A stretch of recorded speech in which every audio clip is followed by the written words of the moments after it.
ಎಲ್ರಿಗೂ ನಮಸ್ಕಾರ ಮತ್ತು ಡೈಲಿ ಮೂವಿ ಅಪ್ಡೇಟ್ಸ್ನ ಎಪಿಸೋಡ್ 5ಕ್ಕೆ ಸ್ವಾಗತ. ಸೂ ಫ್ರಮ್ ಸೋ ಸಿನಿಮಾ ಈಗ PAN India recognise ಪಡ್ಕೊಳ್ತಿದೆ.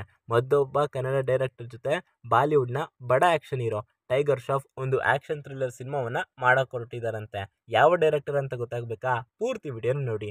Also Kichcha 47 ಸಿನಿಮಾದಲ್ಲಿ ಕನ್ನಡದ ಹೀರೋಯಿನ್ ಒಬ್ರು ಇಂಪಾರ್ಟೆಂಟ್ ರೋಲ್ನ ಪ್ಲೇ ಮಾಡ್ತಾ ಇದಾರಂತೆ. ರಿಷಬ್ ಶೆಟ್ಟಿ ಅವರ ನೆಕ್ಸ್ಟ್ 3 ಪ್ರಾಜೆಕ್ಟ್ಗಳ ಬಗ್ಗೆ ಸಾಲಿಡ್ ಅಪ್ಡೇಟ್ ಸಿಕ್ಕಿದೆ. ಹಾಗೆ ಕೂಲಿ ಮತ್ತು ವಾರ್ 2 ಸಿನಿಮಾಗಳ ಅಪ್ಡೇಟ್. ಹಾಗೆ ಕಿಚ್ಚ ಸುದೀಪ್ ತಮಿಳ್ನ ಮತ್ತೊಂದು ಬಿಗ್ ಪ್ರೊಡಕ್ಷನ್ ಹೌಸ್ ಜೊತೆ ಕೊಲಾಬ್ರೇಷನ್ ಆಗ್ತಾ ಇದಾರಂತೆ. ಹೀಗೆ ಇವತ್ತು ಕೂಡ ಒಳ್ಳೆ ಸಿನಿಮಾ ಸುದ್ದಿಗಳಿವೆ. ಹಾಗಾದ್ರೆ ಬನ್ನಿ ನೋಡ್ಕೊಂಬರೋಣ. ಇನ್ನು ತೆಲುಗಿನಿಂದ ವಿಜಯ್ ದೇವರಕೊಂಡ ನಟಿಸಿ ಗೌತಮ್ ತಿನ್ನನೂರಿ ಡೈರೆಕ್ಟ್ ಮಾಡಿದಂಥ PAN India cinema Kingdom release ಆಗಿತ್ತು. ಮಿಕ್ಸ್ಡ್ ರೆಸ್ಪಾನ್ಸ್ ಪಡ್ಕೊಂಡ್ರು ಕೂಡ ಸಿನಿಮಾ ಬಾಕ್ಸ್ ಆಫೀಸ್ನಲ್ಲಿ ಒಳ್ಳೆ ಕಲೆಕ್ಷನ್ ಮಾಡ್ತಿದೆ. ಈಗಾಗಲೇ ಸಿನಿಮಾ 60 ಕೋಟಿಗಿಂತ ಹೆಚ್ಚು ಕಲೆಕ್ಷನ್ ಮಾಡಿದ್ದು ವಿಜಯ್ ದೇವರಕೊಂಡಗೆ ಸಾಲಿಡ್ ಕಂಬ್ಯಾಕ್ ಕೊಟ್ಟಿದೆ. ಕೂಲಿ ಸಿನಿಮಾದ ಟ್ರೈಲರ್ ರಿಲೀಸ್ ಆಗಿದೆ. ಲೋಕಿ ಅವರ ರೆಗ್ಯುಲರ್ ಟೆಂಪ್ಲೇಟ್ನಲ್ಲೇ ಸಿನಿಮಾ ಮೂಡ್ ಬಂದಿದೆ ಅನ್ಸುತ್ತೆ. ಸಿನಿಮಾ LCUಗೆ ಕನೆಕ್ಟ್ ಆಗಲ್ಲ ಅನ್ನೋದನ್ನ ಲೋಕೇಶ್ ಕನಗರಾಜ್ ರಿಪೀಟೆಡ್ ಆಗಿ ಇಂಟರ್ವ್ಯೂಸ್ಗಳಲ್ಲಿ ಹೇಳ್ತಾನೆ ಬರ್ತಾ ಇದ್ದಾರೆ. ರಜನಿಕಾಂತ್ ಅವರ ಸ್ಕ್ರೀನ್ ಪ್ರೆಸೆನ್ಸ್ ಕ್ರೇಜಿ ಆಗಿದೆ.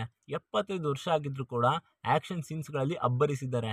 ಅದನ್ನ ಥಿಯೇಟರ್ನಲ್ಲಿ ನೋಡೋದಕ್ಕೆ ನಾನಂತೂ ಕಾಯ್ತಾ ಇದ್ದೀನಿ. ರಜನಿಕಾಂತ್ ಅವರ ಜೊತೆ ರಿಯಲ್ ಸ್ಟಾರ್ ಉಪೇಂದ್ರ, ಅಮೀರ್ ಖಾನ್, ನಾಗಾರ್ಜುನ ಹಾಗೂ ಶೋಭಿನ್ ಶಾಹಿರ್, ಶ್ರುತಿ ಹಾಸನ್ ಮತ್ತು ಸತ್ಯರಾಜ್ ಅಲ್ಲದೆ ರಚಿತಾರಾಮ್ ಕೂಡ ಕಾಣಿಸ್ಕೊಂಡಿದ್ದಾರೆ. ಎಲ್ಲ ಅನ್ಕೊಂಡಂಗೆ ಆದ್ರೆ ಈ ಸಿನಿಮಾ ಈಸಿಯಾಗಿ 1000 crores ಕ್ಲಬ್ ಅನ್ನ ಸೇರುತ್ತೆ. ಇದಕ್ಕೆ ರಜನಿಕಾಂತ್ ಅವರ ಸೂಪರ್ ಸ್ಟಾರ್ಡಮ್ ಮತ್ತು ಲೋಕೇಶ್ ಅವರ ಫಿಲಮೋಗ್ರಫಿ ಕೂಡ ಕಾರಣ ಆಗುತ್ತೆ. Next update. ಸೂಪರ್ ಹೀರೋ ಸ್ಟೋರಿಗಳಿಗೆ ಹಾಲಿವುಡ್ನಲ್ಲಿ ಮಾತ್ರ ಅಲ್ಲ, ಇಂಡಿಯಾದಲ್ಲೂ ಕೂಡ ಒಳ್ಳೆ ಕ್ರೇಜ್ ಇದೆ. ಒಬ್ಬ ಕಾಮನ್ ಮ್ಯಾನ್ಗೆ ಸಡನ್ ಆಗಿ ಸೂಪರ್ ಪವರ್ಸ್ಗಳು ಬಂದಾಗ ವಂಡರ್ಸ್ನ ಕ್ರಿಯೇಟ್ ಮಾಡ್ತಾರೆ. ಈ ರೀತಿಯ ಕಥೆಗಳು ಅಪರೂಪದಲ್ಲಿ ಅಪರೂಪ ಬಿಡಿ. ಬಾಲಿವುಡ್ನಲ್ಲಿ ಮಿಸ್ಟರ್ ಕ್ರಿಶ್, ರಾವಣ್ ಈ ಜಾನರ್ನ ಸಿನಿಮಾಗಳೇ. ಆದರೆ ಈ ರೀತಿಯ ಪ್ರಯತ್ನ ಈಗ ಸೌತ್ ಇಂಡಸ್ಟ್ರಿಯಲ್ಲೂ ಕೂಡ ಆಗ್ತಿರೋದು ಕ್ರಿಯೇಟಿವಿಟಿನ ರೆಪ್ರೆಸೆಂಟ್ ಮಾಡುತ್ತೆ. ರೀಸೆಂಟಾಗಿ ಬಂದಂಥ ತೇಜಸ್ ಅಜ್ಜಾ ಅವರ ಹನುಮಾನ್ ಸಿನಿಮಾ ಕೂಡ ಸೂಪರ್ ಹೀರೋ ಮೂವಿನೇ. ಈಗ ಮಾಲಿವುಡ್ನಲ್ಲಿ ಅಂದರೆ ಮಲಯಾಳಂನಲ್ಲೂ ಕೂಡ ಇದೇ ರೀತಿಯ ಪ್ರಯತ್ನ ನಡೀತಿದೆ. ಆದರೆ ಸೂಪರ್ ಹೀರೋ ಅಲ್ಲ, ಸೂಪರ್ ವುಮೆನ್ ಕಥೆಯಲ್ಲಿ ಸಿನಿಮಾ ಬರ್ತಿದೆ. ಲೋಕ ಚಾಪ್ಟರ್ 1 ಚಂದ್ರ ಅನ್ನುವಂಥ ಸೂಪರ್ ವುಮೆನ್ ಸಿನಿಮಾ ರೆಡಿ ಆಗ್ತಿದೆ. ಇದನ್ನ ದುಲ್ಕರ್ ಸಲ್ಮಾನ್ ಒಡೆತನದ ಸಂಸ್ಥೆ ನಿರ್ಮಾಣ ಮಾಡ್ತಿದ್ದು, ಈ ಹಿಂದೆ ಮಿನ್ನರ್ ಮುರಳಿ ಅನ್ನುವಂಥ ಒಂದು ಸೂಪರ್ ಹೀರೋ ಕಥೆಯನ್ನ ಮಲಯಾಳಂ ಇಂಡಸ್ಟ್ರಿ ಕಟ್ಕೊಟ್ಟಿತ್ತು. ಆದರೆ ಇದು OTTಗೆ ಮಾತ್ರ ಸೀಮಿತವಾಗಿತ್ತು. ಥಿಯೇಟರ್ ಎಕ್ಸ್ಪೀರಿಯನ್ಸ್ ಮಿಸ್ ಆಗಿತ್ತು. ಕಾಂತಾರ ಸಿನಿಮಾ ರಿಷಬ್ ಶೆಟ್ಟಿ ಅವರನ್ನ ಓವರ್ ನೈಟ್ ಸ್ಟಾರ್ ಆಗಿ ಮಾಡಿಬಿಟ್ಟಿದೆ. ಕೇವಲ ಕನ್ನಡಕ್ಕೆ ಮಾತ್ರ ಸಿನಿಮಾಗಳನ್ನ ಮಾಡ್ತಾ ಇದ್ದಂಥ ರಿಷಬ್ ಶೆಟ್ಟಿ ಈಗ ಪ್ಯಾನ್ ಇಂಡಿಯಾ ಸ್ಕೇಲ್ನಲ್ಲಿ ಸಿನಿಮಾಗಳನ್ನ ಅನೌನ್ಸ್ ಮಾಡ್ತಾ ಇದ್ದಾರೆ. ರಿಲೀಸ್ಗೂ ಮುಂಚೆ ಯಾವುದೇ ರೀತಿಯ ಪ್ರಾಪರ್ ಪ್ರಮೋಷನ್ಸ್ಗಳಿಲ್ಲದೆ ಬಂದು ಬ್ಲಾಕ್ ಬಸ್ಟರ್ ಸಾಧಿಸಿದಂಥ ಕಾಂತಾರ, ಮೇನ್ ಆಗಿ ಕಾಂತಾರ ಸಿನಿಮಾದಲ್ಲಿನ ಕ್ಲೈಮ್ಯಾಕ್ಸ್ನಲ್ಲಿ ರಿಷಬ್ ಶೆಟ್ಟಿ ಅವರ ನಟನೆಗೆ ಆಡಿಯನ್ಸ್ಗಳು ಫಿದಾ ಆಗಿದ್ರು. ಈಗ ಈ ಸಿನಿಮಾದ ಪ್ರೀಕ್ವೆಲ್ ಕೂಡ ಬರ್ತಿದ್ದು ಸಿನಿಮಾ ಸಖತ್ತು ನಿರೀಕ್ಷೆನ ಹುಟ್ಟಾಕಿದೆ. ಇದರ ಮಧ್ಯದಲ್ಲಿ ಈಗ ರಿಷಬ್ ಶೆಟ್ಟಿ ಅವರ ಸಾಲು ಸಿನಿಮಾಗಳ ಅನೌನ್ಸ್ಮೆಂಟ್ ನಡೀತಿದೆ. ಅಶ್ವಿನ್ ಗಂಗರಾಜು ಡೈರೆಕ್ಟ್ ಮಾಡ್ತಿರುವಂಥ 18th ಸೆಂಚುರಿ ಬೆಂಗಾಲ್ ಬ್ಯಾಕ್ ಡ್ರಾಪ್ನಲ್ಲಿ ರಿಷಬ್ ಶೆಟ್ಟಿ ಅವರ ಜೊತೆ ಸಿನಿಮಾ ಬರ್ತಿದೆಯಂತೆ. ರಿಷಬ್ ಶೆಟ್ಟಿ ಅವರ ಲೈನಪ್ಸ್ ಮಾತ್ರ ಕ್ರೇಜಿ ಆಗಿದೆ. ಇದೇ ಅಕ್ಟೋಬರ್ 2ಗೆ ಕಾಂತಾರ ಚಾಪ್ಟರ್ 1 ರಿಲೀಸ್ಗೆ ರೆಡಿ ಇದೆ. ನಂತರ ಜಯ ಹನುಮನ್ ಇದೆ. ಅದಾದ್ಮೇಲೆ ಛತ್ರಪತಿ ಶಿವಾಜಿ ಮಹಾರಾಜ್ ಕೂಡ ಇದೆ. JP ತುಮ್ಮಿನಾಡು ನಿರ್ದೇಶನ ಮಾಡಿರುವಂಥ ಸೂ ಫ್ರಮ್ ಸೋ ಸಿನಿಮಾ ಭಾರತದಲ್ಲಿ ಮಾತ್ರವಲ್ಲದೆ ವಿದೇಶದಲ್ಲೂ ಕೂಡ ಉತ್ತಮ ಪ್ರದರ್ಶನವನ್ನು ಕಾಣ್ತಿದೆ. ಜೊತೆಗೆ ಮಲಯಾಳಂಗೂ ಡಬ್ ಆಗಿ ತೆರೆ ಕಂಡಿದೆ. ಇದೇ ಆಗಸ್ಟ್ 8ರಂದು ಟಾಲಿವುಡ್ನಲ್ಲೂ ಅಂದರೆ ತೆಲುಗುಗೂ ಕೂಡ ಸಿನಿಮಾ ಡಬ್ ಆಗಿ ರಿಲೀಸ್ ಆಗೋದಕ್ಕೆ ಸಿದ್ಧತೆ ನಡೀತಿದೆ. ರಾಜ್ಬಿ ಶೆಟ್ಟಿ ನಟನೆಯ ಸೂ ಫ್ರಮ್ ಸೋ ಸಿನಿಮಾ ಬಾಕ್ಸ್ ಆಫೀಸ್ನಲ್ಲಿ ದೊಡ್ಡ ಮಟ್ಟದ ಗಳಿಕೆ ಮಾಡ್ತಿದೆ. ಈಗಾಗಲೇ ಸಿನಿಮಾ 50 ಕೋಟಿಗಿಂತ ಹೆಚ್ಚು ಮೊತ್ತವನ್ನು ಕಲೆ ಹಾಕಿದೆ. ಹೊಸ ದಾಖಲೆಗಳನ್ನ ಸೃಷ್ಟಿ ಮಾಡ್ತಿದೆ. ಈ ನಡುವೆ ಸೂ ಫ್ರಮ್ ಸೋ ಸಿನಿಮಾ ಪರಭಾಷೆಗೂ ಕೂಡ ಡಬ್ ಆಗಿ ಸೌಂಡ್ ಮಾಡ್ತಿದ್ದು, ಸೂ ಫ್ರಮ್ ಸೋ ಸಿನಿಮಾ ಸದ್ಯ ಮಲಯಾಳಂ ಭಾಷೆಗೆ ಡಬ್ ಆಗಿದೆ. ಮಾಲಿವುಡ್ನ ಸ್ಟಾರ್ ಹೀರೋ ದುಲ್ಕರ್ ಸಲ್ಮಾನ್ ಅವರ ಪ್ರೊಡಕ್ಷನ್ ಹೌಸ್ ಮೂಲಕ ರಿಲೀಸ್ ಮಾಡಲಾಗಿದೆ.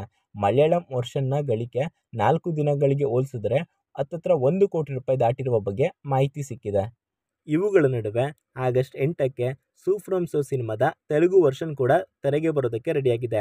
ತೆಲುಗಿನ ದೊಡ್ಡ ನಿರ್ಮಾಣ ಸಂಸ್ಥೆಯಾದಂಥ Mythri movie makers Su from So ಸಿನಿಮಾದ ತೆಲುಗು ಡಬ್ಬಿಂಗ್ ವರ್ಷನ್ ಹಕ್ಕುಗಳನ್ನ ಖರೀದಿ ಮಾಡಿದ್ದು, ಈಗಾಗಲೇ ಟ್ರೈಲರ್ ಕೂಡ ರಿಲೀಸ್ ಮಾಡಿದೆ.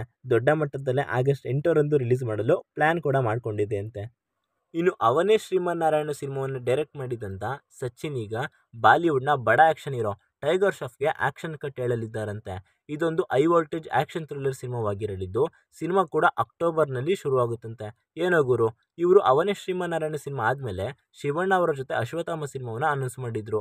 ಆದರೆ ಅದು ಕ್ಯಾನ್ಸಲ್ ಆಗಿ ನೆಕ್ಸ್ಟ್ ಶಾಹಿದ್ ಕಪೂರ್ ಅವರ ಜೊತೆ ಆ ಸಿನಿಮಾವನ್ನು ಅನೌನ್ಸ್ ಮಾಡಿದ್ರು.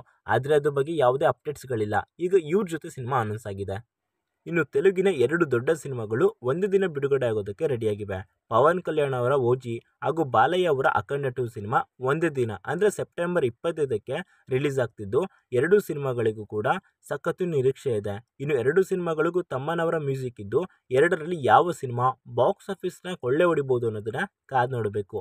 ಹಾಗೆ ಕಿಚ್ಚ ಸುದೀಪ್ ಮತ್ತು ವಿಜಯ್ ಕಾರ್ತಿಕ್ ಅವರ ಕಾಂಬಿನೇಷನ್ಲಿ ಬರ್ತಿರುವಂಥ ಕಿಚ್ಚ 47 ಸಿನಿಮಾದಲ್ಲಿ ನಿಶ್ವಿಕಾ ನಾಯ್ಡು ಇರಲಿದ್ದಾರಂತೆ. ಈಗಾಗಲೇ ಅವರ ಭಾಗದ ಚಿತ್ರೀಕರಣ ಶುರುವಾಗಿದ್ದು, ಯಾವ ಪಾತ್ರ ಅನ್ನುವುದರ ಬಗ್ಗೆ ಕ್ಲಾರಿಟಿ ಇಲ್ಲ. ಸಿಂಪಲ್ ಸುನಿ ಡೈರೆಕ್ಟ್ ಮಾಡ್ತಿರುವಂಥ ಗತವೈಭವ ಸಿನಿಮಾದಿಂದ ಆಶಿಕಾ ರಂಗನಾಥ್ ಅವರ ಬರ್ತ್ಡೇಗೆ ಅವರ ಕ್ಯಾರೆಕ್ಟರ್ ಪೋಸ್ಟರ್ನ ರಿವೀಲ್ ಮಾಡಿದೆ ಮೂವಿ ಟೀಮ್.